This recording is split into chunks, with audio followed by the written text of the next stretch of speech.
Minister, as my colleague mentioned, Quebec will be stuck in between a rock and a hard place. Bill C-157 is going to be tabled this week, and it will prohibit the growing of 4 plants. The federal legislation will say this is allowed. So in Quebec, as of the 1st of July, will we see the Sûreté du Québec policeman seizing 4 plants in an apartment, and then we'll see the RCMP come back returning the 4 plants? What will happen to citizens in Quebec? I am not the Minister of Justice. I used to be, but I'm not anymore. And I'm not part of the Government of Canada. We were an independent body set up. We heard the evidence around whether people should be allowed to grow a certain number of plants in their homes, this now legal plant. And we took it all on board and we decided, yes, caution spoke to the fact that 4 plants were reasonable. Let's not be too paternalistic around this now legal plant.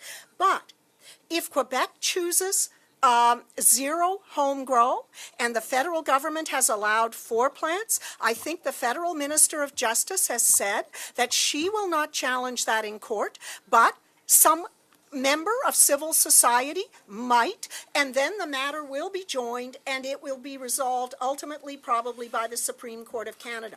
That is all I can say because I am not a member of the Government of Canada. Merci. Dr. Ware. Thank you. Dr. Ware, what can be found in cannabis?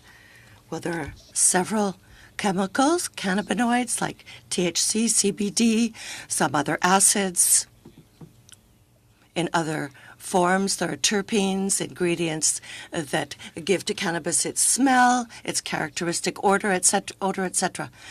Can lead or mercury be found in cannabis? Arsenic? Perhaps, if it is grown in an illegal fashion. Some other elements, pesticides, etc., might be detected. The tests that were done on this dealt with medical pot. And this is what was found in these plants that were examined. Are they very small quantities? It was a laboratory that is authorized by the government, the only one that's authorized to verify limits. It's called the Phytochimia Laboratory. There are chemists and university scientists who do the research there and work for the lab. Is this available? Has it been published? Yes, it's been published. It's in La Presse of today's edition. Was it published in a scientific journal? No, there's an article in La Presse, Le Goût et l'Odeur. There are a lot of things published in La Presse, but, you know, we have to look to scientific journals. Here it is. I'm showing it to you. I imagine that you were aware of the existence of this lab. Well, with the prairie plant system, a lot of people claimed that cannabis contained mercury, lead, etc. But it's your competitors. These are chemists, university researchers, people who have the same diplomas as you, and they don't receive grants from pot producers.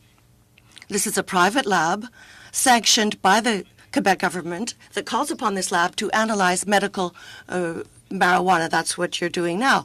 If you're analyzing pot for everyday users, well, it's illegal if that's what you're doing right now, because the bill rather hasn't yet been adopted. So if you're doing this analysis, well, it's illegal. And it says that in this report that there are 96 pesticides that were found within this pot. I'm not aware of it. Have you carried out this type of analysis? No, not personally. Thank you very much. Your time is up. And I'm not really apprised of all the details. Senator, could I just clarify? Because I'm sorry, but if you were suggesting that Dr. Ware was doing something illegal currently, it is quite appropriate to analyze product and has been for a long time at laboratories for research and medicinal purposes to know whether there are pesticides or other chemicals, right? I mean, that's not, keep in mind, you have to distinguish between the recreational market, which will not be legal until whatever legislation is passed and proclaimed, and medicinal use and research, where in fact labs across this country are certifying product as pesticide-free or chemical-free or only with these authorized chemicals. Okay, Senator Bernard.